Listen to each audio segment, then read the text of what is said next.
Welcome everybody. Great to see you all. This most exciting day of the year for me and our staff, and that's to have all the players report back for camp, our first practice tomorrow. We did have some of the young guys in yesterday, the newcomers, and had a little workout with them and started the process of incorporating them into our program. We have had a great summer. Our strength and conditioning coach, Andy Ward, has done a phenomenal job with these guys. Being around these guys and seeing the change in their attitude and their excitement and their enthusiasm to kick this off has been great. I think our guys, through the process of spring football, the academic semester through the spring, they performed very, very well. They took another step through summer, and now it's time for us to take one more step in fall camp. Anytime we go to fall camp, there's always obviously some goals, and that's, number one, is continue to define the standard, the expectations on which we are going to perform around here, and our guys have done a great job with that. Also, it's to create our depth, make sure that we understand everything that we're doing in all of our systems, offensively, defensively, and special teams. And one of the biggest things is come together as a family and understand the pride and tradition of Bulldog football. And so we couldn't be more excited to get started. Really pleased with our staff.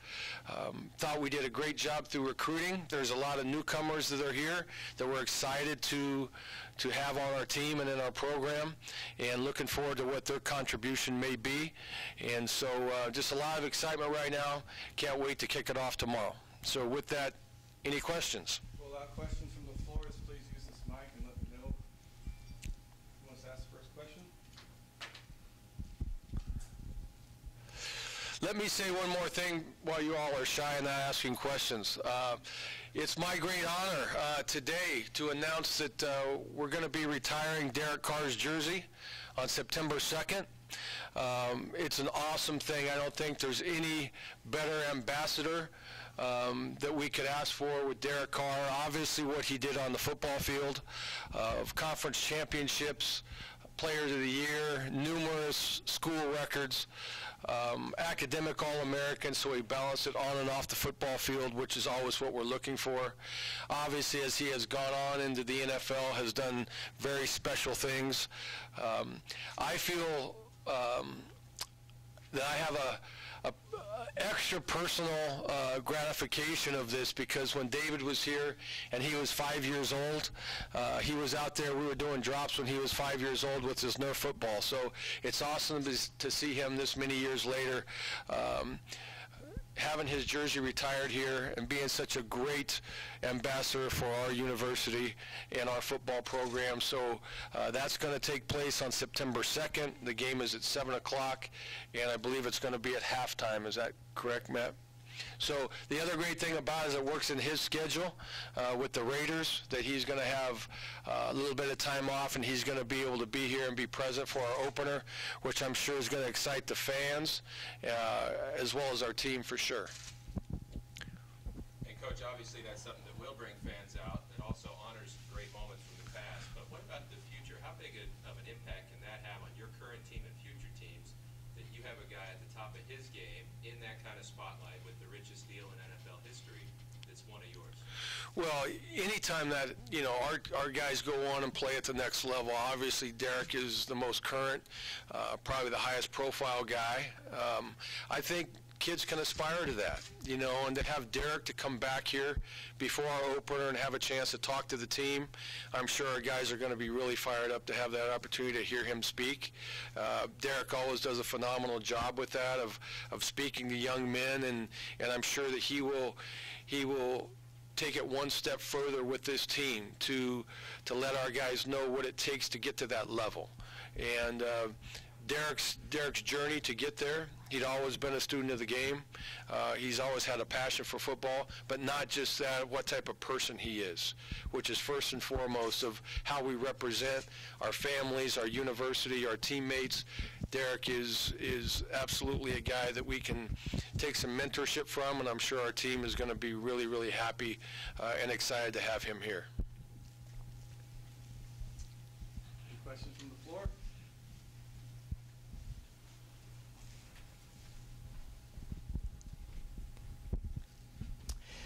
Coach, I know you've been watching the program from a distance even when you've been away, but now in here and now kind of ready for your first season, first fall camp, is there anything about maybe the state of the program that surprised you, or maybe, coming off a 1-11 season, you look at it and say, you know what, we're in better shape, here than I thought? Well, I don't even look at the 1-11 season, really. We don't spend any time talking about that. It's all about the future. It's all about our expectation, which is internal expectation. Obviously, you probably all saw that we're picked 6th in our division, and that's fine with us, because that's where we deserve to be until we prove people wrong. And so there's a lot of motivation there. We talked about it early when we first got here back in January, as far as what a 1-11 season does to you and why sometimes that happens, and really just to define what needs to change to improve that. And that's been our focus. It really has. And so I don't think the cupboard's bare by any stretch of the imagination here. I think there's talent here. I think there's awesome kids here who are willing to work, and they've done nothing but shown us that through spring and through their summer commitment. And so it's time to take one more step right now. And I'm really excited for them. I see a different look on their face. I see a different bounce in their step. I see a different energy. Obviously, that should happen after they're down and out, in January after a 1-11 season. But I'm excited about it, and I know they are. And so we're just going to work every single day to enjoy the process and make sure we work to attain what our goals are. Question back here. Jumping off of what you just said about the cupboard not being bare, how many freshmen do you anticipate playing this year and making an impact? I have no idea. It depends. I think we have a quality class that came in, and so it's going to be competitive for everyone. I think our team understands that. When the newcomers came throughout the summer and participated in the summer program, I think they saw a little jump with guys that are hungry and guys that are talented. But I would not know that until we get into camp and we compete every single day and see where they fall. I think for freshmen to play, they have to be mentally, physically, emotionally ready to play. And so that's what this next 29 practices is all about, is to make sure that they're prepared in all 3 of those areas. How challenging is it to prepare for an opener against Incarnate Word, knowing that you have Alabama the next week? Well, the only I've already brought that to our team's attention because I think it's a natural thing that all anyone ever wants to talk about is Alabama. And so, I'm going to make sure that our team understands, first and foremost, it's our job to go out and play Incarnate Word and be successful there. And so we will make sure that we talk long and hard about that. And we're in no position to think that we're going to look past somebody and go to Alabama. Even though that's what the buzz is, that's what the fans talk about all the time is Alabama, Alabama, Alabama. Alabama will come quickly enough, but we have something to prove, and we need to make sure we're doing our job when we get to game 1 with Incarnate Word to make sure that we're reaching our potential. It's not so much about who we're playing, it's how we play. It's about who we are and how we go on the field each and every game and be prepared and execute. You mentioned Derrick Carr, and you talked about what that means to you personally and to the program. You've got 5 guys coming to camp tomorrow who want to be the next Derrick Carr at some point in their career. What are you looking for early to show you who's a real contender and taking those snaps on September 2nd? Well, the quarterback position is always key, obviously. Felt like Chasen had done a nice job in spring, and Jorge was behind him close, and Christian, was right there as well. So that's going to be very competitive. You always want your quarterback position to be a guy who's a field general, and it's not just about him. It's about putting his teammates in a position to be successful. There's a lot of things that go into that. Clock management, formations, huddle procedures, you name it. Game situations, on and on and on. Making great decisions, protecting the football, and being the field general. And so that's something that we've spent a lot of time talking about. I think Coach DeBoer has done a great job with these guys, but now it's time to take one more step.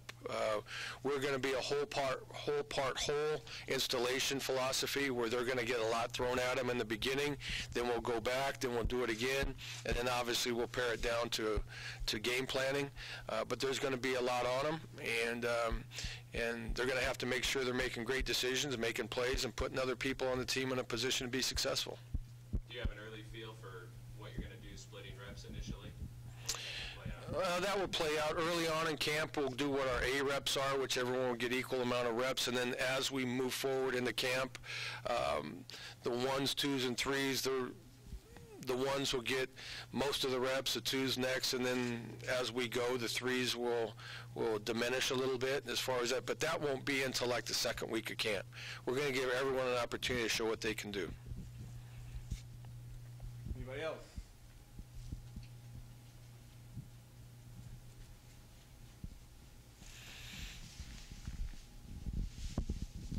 Coach, kind of building on our conversation from Media Day where you said, Chasen will enter fall camp as a starter, but it'll still kind of be an open competition. Is someone going to have to kind of take the job away from him in a way, is that the way you're looking at it? Someone will really have to impress you? No, I don't think it's like that. I think it's more ending spring. He earned the opportunity to take the first rep in training camp.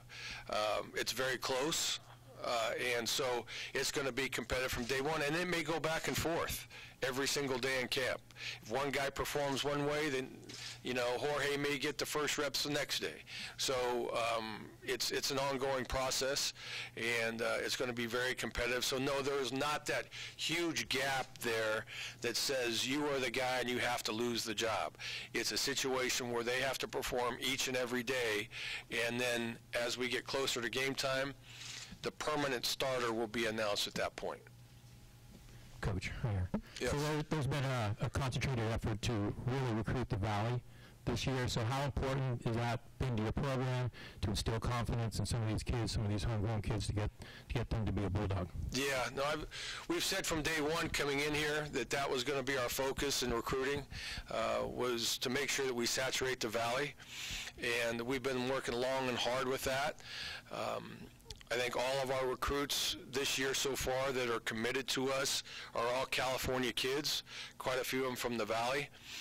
And so our focus has paid off for us. I do believe it's very, very important and critical to this program and the success of this program to bring the Valley kids back, the pride of the Valley to come back here so they can play in front of their family and their friends. And so we've had a lot of kids through here through this summer. And we've been very fortunate to get some commitments from some kids and feel really, really good about it.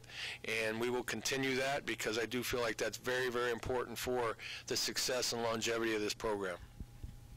When the guys take the field tomorrow, what progress are you hoping to see from the end of spring ball? Well, to carry over from where we left off, and that's the attention to detail and playing hard and playing fast and the discipline that we need to have. I think the effort, the energy is really important.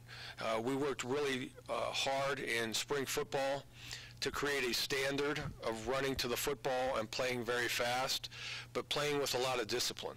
And so and everything we do as far as discipline's concerned, there's a carryover to that. I don't care if it's touching the line, putting your foot behind the line, the attention to detail that we need to have, because this is a game of inches, and game's right on that. And so we will make sure to continue that. But I would anticipate that the leadership and the motivation will be one step above where it was in the spring, just because more trust level, more confidence that they have, and they're ready to go. I really do believe they're ready to go. It's been a long, hot summer for them out there practicing. They have invested the time and the energy to do it, and so they're ready. And so I just can't wait to see that they start where we left off in spring and take one step further with it. Do you have a message for the fans What can they expect to see? Why should they get behind this program in 2017? Well, I would just encourage the fans to come out and give us a chance. You know, put the past behind us. Don't go off the past. Give our kids a chance to prove what we can do. It's what I've been talking about all along, is that we're gonna play fast. We're gonna be disciplined. We're gonna play exciting. We're gonna create turnovers. Our goal is to create turnovers, protect the football. That's the biggest stat in football, is turnover margin, and so we work long and hard on that. Kids who hustle, they play hard every down, and to play disciplined football. It's going to be exciting football. Offensively will be exciting to watch, but I know the effort will be there, play in and play out. Not that that's always going to equal a victory, but to come and enjoy and watch and stand behind and be a part of helping with our success. We know what Bulldog Stadium has been, what it should be, and how intimidating it can be for our opponents coming in here. So I would ask our fans to please help us to come out and create that energy, create that environment for our kids to feed off of, and also make it difficult on our opponents. Coach, how does this situation compare to the situation you inherited at Cal in that first year when you were able to make a quick turnaround? Very similar. When you have a program that's only won one game, as it was at Cal, the first two things that you need to make sure that you address are trust level and confidence of the kids. And I think we've really grown with that. I think the kids understand that we care about them in all areas, not just on the football field, but who they are as people, what they're doing in the classroom, their success in the classroom, which I was really pleased this last semester on how they performed in the classroom. So I think that's number one on how you build trust levels, make sure that the kids know that you care about them. And then from there, their confidence on how we practice every day and what they've done. I see a lot of similarities there. Obviously, taking the next step in fall camp right now is going to be huge in that process. But that's the goal, is to make sure that they go into our games prepared, and they're confident, and they trust the people around them, and they're excited about playing. Preseason rankings aside, Coach, how do you see the Mountain West as a viable entity and playing out this season? I don't know. Really, I have one thing to focus on. That's our team. Preseason rankings don't mean anything, and I wouldn't care if you were first or whether you're sixth. It doesn't matter, because the only ones that matter are the ones at the end of the year. Can we carry some motivation off being sixth? I think so. I think that's a little chip on your shoulder for that, but still, none of that's going to do anything. It's all about the process and how we prepare, how we execute. Do we play smart? Do we protect the football? Do we get turnovers? Don't get stupid penalties? All those type of things that win football games. So where it ends up at the end of the year is where it's going to end up. But it's a process. It's one day at a time. It's one meeting at a time. It's one drill at a time, one practice at a time, one game at a time. And that's what it's going to be all year. And then when we get to the end, we'll see where we are. How big is it for you guys to have the bye before the start of conference play and then open conference play at home? I think it's in a really good spot. So play Incarnate Word, then go to Alabama, go to Washington, and have a bye. At that point, to be able to assess where we are and to get ready and get energized for league play. And so I think it's at a good time, really. And so looking forward to that. Coach, you had talked obviously about getting players, but you also spent some time recruiting the fans back. How has that gone, and what are the ticket sales like? Do you have any idea of people coming back and getting excited in this program? Yeah, I've had a chance to talk to a lot of people, but I have no idea where that is. That's something I've been focusing on. I obviously do feel that it's important to reconnect with the fans and create some energy and bring everybody back. But, I think the best way we can do that is to put a product on the field that they can be proud of, and I just hope they give us the opportunity to do that. I don't know where season tickets stands right now, but we'll find out on game one, and then we'll do our job the best we can to put a product on the field that everybody can be proud of, and then hopefully it continues to grow from there. For your players, for your coaches, for this program, when you guys are inside this room in a meeting, how do you articulate your goals for this year? there's a lot of goals, right? I mean, there's a lot of things, and I don't know, Paul, if they're necessarily goals. I mean, we have one goal, and that's to win the Mountain West Championship and win our bowl game, and do it with integrity and with academic excellence. All right, that's our goal. That covers a lot of things. But you'll see a lot of signs around this building. You look at over there, it's unity. You look accountability, leadership, integrity.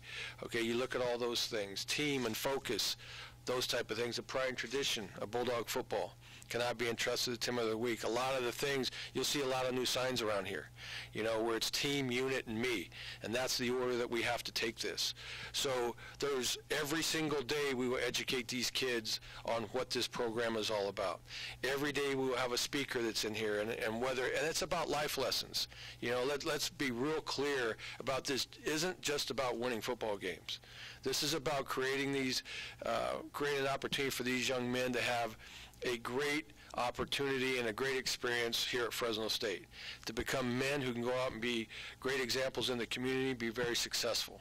Okay, we will have everyone in here from drug and alcohol counselors to DAs to motivation people, you name it. You know, our job is to educate these kids to take the next step in life.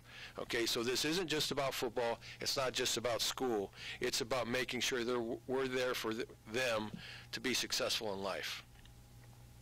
You spoke a lot about trust, especially with your quarterbacks. How difficult is it for you to never have coached these guys in a real game situation and try to prepare them to be ready, whether it's a quarterback, a new middle linebacker, to play September 2nd and be coached by your coaches when you've never seen them actually playing a game?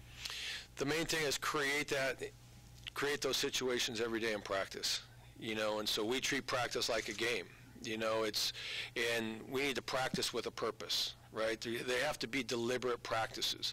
Why are we doing this, right? And so we will continually do things to where if we put them in enough situations where it's like a game, the game should be easy at that point. And that's where that trust level comes from, right? I mean, every day to make sure we're doing the things we need to do to have the discipline so that when we do get on the field on game day, that it's easy. There's just a carryover. It's a habit, right? And habit comes from repetition, consistent repetition, and that's what we work to do every single day in practice. Any final questions for Coach? Not, we'll let Coach go at this time. Thank you. All right, thank you all. Go Dogs. Coach Jim Tedford. Don't do it for yourself. Do it for each other. Do it for your God. Do it for your family. Hey, we don't lose here.